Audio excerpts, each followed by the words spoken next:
দেখুন, বাচ্চাদের সাথে কথা বলার সময় এইভাবে কথা বলবেন না। তাদের সাথে বড়দের মতোই কথা বলুন, তাদের সাথে সম্মান দিয়ে আচরণ করুন। এটা অত্যন্ত গুরুত্বপূর্ণ। তাদের আপনার জুজু ছাইপাশের দরকার নেই, ওসব দরকার শুধু আপনারই।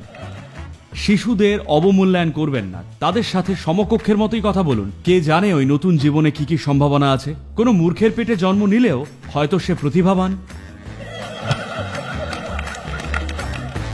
আর আপনাকে জানিয়ে রাখি, প্রতিভা ব্যক্তিগত কিছু নয়।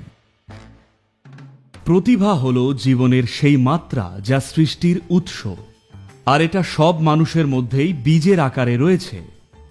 আমরা সেটাকে বেড়ে ওঠার পরিবেশ দেব কি না, নাকি সেটা দমিয়ে রাখব, সেটা বাবা মারাই জানেন কি করবেন। যেভাবেই হোক তাদের প্রতিভাকে প্রকাশ পেতে দিন।